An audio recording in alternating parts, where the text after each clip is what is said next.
Hi friends, இன்றைக்கி நம்ம சேனலில் ரொம்ப ஈஸியாக செய்யக்கூடிய 4 வகையான கேரட் பொரியல் எப்படி பண்ணுறதுன்னு தான் பார்க்க போகிறோம். அதுக்கு முன்னாடி அதுக்கு தேவையான பொருட்கள் என்னென்னு பார்த்துடலாம். 4 கேரட் எடுத்து இந்த மாதிரி சின்ன சின்னதாக கட் பண்ணி வச்சுருக்கேன். ஃபஸ்ட்டு 2 மெத்தட் இந்த கேரட்டில் எப்படி பண்ணுறதுன்னு நம்ம பார்க்க போகிறோம். ஒரு பெரிய வெங்காயத்தை இந்த மாதிரி சின்ன சின்னதாக கட் பண்ணி வச்சுருக்கேன். ஃபஸ்ட்டு 2 மெத்தடில் மிளகாய் தூள் எதுவும் சேர்க்க போகிறதில்ல. காரத்துக்கு வெறும் பச்சை மிளகாய் மட்டும்தான். அதனால் உங்கள் காரத்துக்கு ஏற்றப்பல நீங்கள் சேர்த்துக்கோங்க. நான் ஒரு 3-4 பச்சை மிளகாய் எடுத்து இந்த மாதிரி சின்ன சின்னதாக கட் பண்ணி வச்சுருக்கேன். கொஞ்சமாக ஒரு கைப்பிடி அளவு மட்டும் நான் பாசிப்பருப்பு எடுத்துக்கிறேன். அதை நல்லா கழுவிட்டு இந்த மாதிரி மீடியம் ஃப்ளேமில் வச்சு ஒரு 10 நிமிஷம் வேக வச்சுருங்க. ரொம்ப சீக்கிரம் பாசிப்பருப்பு வெந்துடும். அது ரொம்ப குலையாமல் பார்த்துக்கோங்க. நல்லாவும் வெந்திருக்கணும், அதே சமயம் கொஞ்சம் உதிரியாகவும் இருக்கணும்.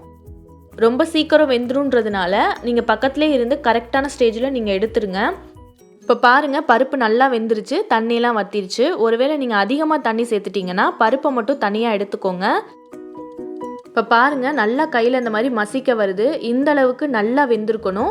அதுக்கப்புறம் நீங்கள் பருப்பை மட்டும் தனியாக எடுத்துகிட்டு அதுக்கு தேவையான அளவு உப்பை சேர்த்துக்கோங்க. பருப்பு நல்லா சூடாக இருக்கும்போதே அதுக்கு தேவையான அளவு உப்பு சேர்த்து நல்லா மிக்ஸ் பண்ணி விட்டுருங்க. இல்லைனா பொரியல் பண்ணும்போது நீங்கள் சேர்த்துக்கலாம். ஃபஸ்ட்டு மெத்தட்காக இந்த மாதிரி பருப்பை நம்ம வேக வச்சு தனியாக வச்சுருக்கோம். அடுத்த மெத்தட்காக ஒரு 3 சீல் அளவு தேங்காய் எடுத்து இந்த மாதிரி நல்லா துருவி வச்சுருக்கேன். இப்போ நம்ம பொரியல் எப்படி பண்ணுறதுன்னு பார்த்துடலாம். ஃபஸ்ட்டு தேவையான அளவு எண்ணெய் எடுத்துக்கோங்க. எண்ணெய் நல்லா சூடானதும் கடுகு உளுந்தம்பருப்பு போட்டு தாளிச்சுக்கோங்க. அதுக்கப்புறம் நம்ம வச்சுருக்க வெங்காயத்தை சேர்த்து நல்லா வதக்கிக்கோங்க.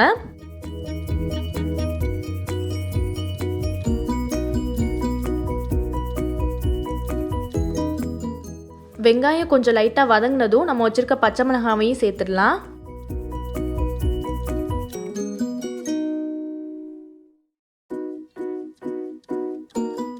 இப்போ பாருங்கள், வெங்காயம் நல்லா வதங்கிடுச்சு. இந்த டைமில் நம்ம வச்சுருக்க கேரட்டை சேர்த்துடலாம்.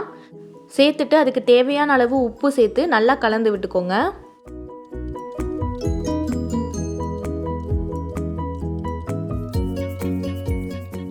இதை நல்லா சிம்லேயே வச்சு ஒரு 15 நிமிஷம் நல்லா வேக வைக்க போகிறோம். இடையில நீங்கள் மூடி எடுத்துட்டு அப்பப்போ வதக்கி விட்டுக்கோங்க. கேரட் நல்லா ஃபுல்லாக வேகிற வரைக்கும் ஒரு 10-15 நிமிஷம் நல்லா சிம்லேயே வச்சு அதை அப்பப்போ கிளறி விட்டுக்கோங்க.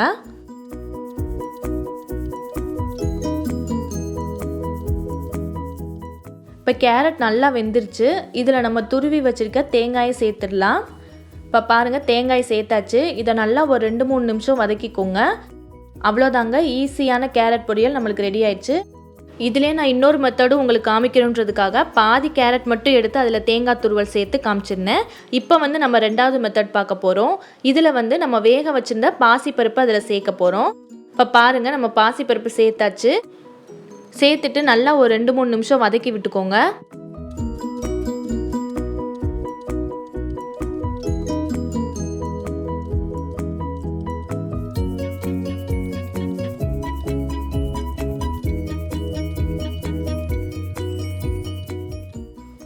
இப்போ நல்லா ஒரு 3 நிமிஷம் நான் பருப்பு சேர்த்து நல்லா வதக்கிட்டேன்.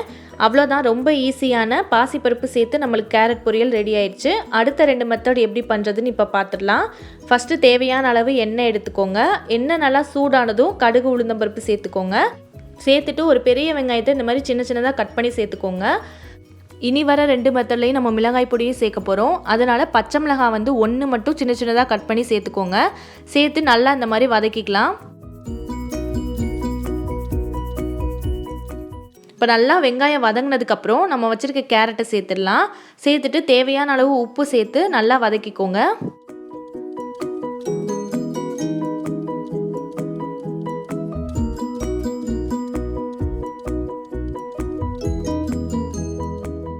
உப்பு சேர்த்துட்டு ஒரு 2 நிமிஷம் நல்லா வதக்குனதுக்கப்புறம் 1/4 டீஸ்பூன் அளவுக்கு மஞ்சள் தூள், 1/2 டீஸ்பூன் அளவுக்கு மிளகாய் தூள் சேர்த்துக்கிறேன்.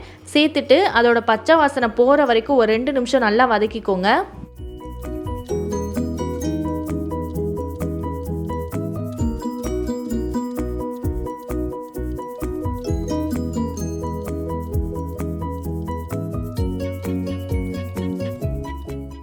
இப்போ நல்லா ஒரு 3 நிமிஷம் வதக்கியாச்சு. அதுக்கப்புறம் ஒரு 15 நிமிஷம் நல்லா சிம்லேயே வச்சு அதை வேக வைங்க. கொஞ்சம் உப்பு பத்தாத மாதிரி இருந்துச்சு, அதனால் கொஞ்சம் உப்பு எக்ஸ்ட்ரா நான் சேர்த்துக்கிறேன். இதை அப்பப்போ இந்த மாதிரி திறந்து கிளறி விட்டுக்கோங்க. 15 நிமிஷம் நல்லா சிம்லேயே வச்சு இது நல்லா வேகிற வரைக்கும் வெயிட் பண்ணுங்கள்.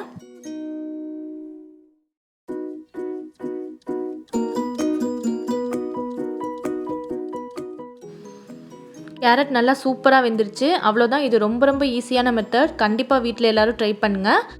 இதுலேயே முட்டை சேர்த்தும் நம்ம பண்ணலாம். அடுத்த மெத்தடில் உங்களுக்கு நான் அதை தான் காட்ட போகிறேன். பாதி நான் எடுத்து வச்சுட்டேன், பாதி மட்டும் வச்சுருக்கேன். கேரட் நான் ஒரு சைடு வச்சுட்டு இன்னொரு சைடு தான் முட்டை சேர்க்க போகிறேன். முட்டையோட ராஸ்மல் வராமல் இருக்கணுன்றதுக்காக தான் நான் அந்த மாதிரி தனியாக சேர்த்துட்டு அதுக்கப்புறம் கலக்க போகிறேன். ஃபஸ்ட்டு வந்து ஒரு 3 ஸ்பூன் அளவுக்கு எண்ணெய் சேர்த்துட்டு அதில் முட்டையை உடச்சி ஊற்றிட்டு தேவையான அளவு உப்பு சேர்த்துக்கோங்க.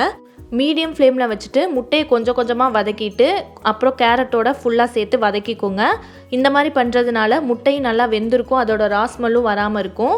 ரொம்ப ரொம்ப டேஸ்ட்டாக இருக்கும். கண்டிப்பாக இந்த மெத்தடையும் நீங்கள் வீட்டில் ட்ரை பண்ணி பாருங்கள்.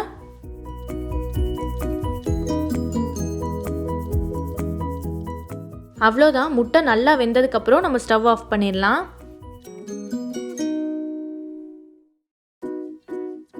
அவ்வளோதான். ரொம்ப ஈஸியாக நம்ம கேரட்டை வச்சு 4 வகையான பொரியல் பண்ணியாச்சு. ஃபஸ்ட்டு பண்ண 2 வகையான பொரியல் வந்து புளிக்குழம்புக்கு ரொம்ப டேஸ்ட்டாக இருக்கும். தேங்காய் போட்டு செஞ்சது, அதுக்கப்புறம் நம்ம பாசிப்பருப்பு சேர்த்து செஞ்சோம். இந்த ரெண்டுமே புளிக்குழம்புக்கு ரொம்ப சூப்பராக இருக்கும். அடுத்ததாக பண்ண 2 பொரியலுமே சாம்பாருக்கு ரொம்ப சூப்பராக இருக்கும். ஃபஸ்ட்டு மஞ்சள் பொடி மிளகாய் பொடி மட்டும் சேர்த்து பண்ணோம், அதுக்கப்புறம் அது கூட முட்டை சேர்த்து பண்ணோம். இது ரெண்டுமே சாம்பாருக்கு ரொம்ப சூப்பராக இருக்கும். இல்லை வெறும் தயிர் சாதத்துக்கு கூட இந்த ரெண்டுமே ரொம்ப சூப்பராக இருக்கும். கண்டிப்பாக நீங்களும் வீட்டில் எல்லா மெத்தட்லையும் ட்ரை பண்ணி பாருங்கள். ட்ரை பண்ணிவிட்டு எப்படி வந்துச்சுன்னு எனக்கு மறக்காமல் கமெண்ட்டில் சொல்லுங்கள். இன்னொரு சூப்பரான ரெசிபியோட உங்கள் எல்லாரையும் நான் அடுத்த வீடியோவில் பார்க்குறேன். இந்த வீடியோ உங்களுக்கு பிடிச்சிருந்துச்சுன்னா மறக்காமல் நம்ம சேனலுக்கு சப்ஸ்கிரைப் பண்ணிடுங்க.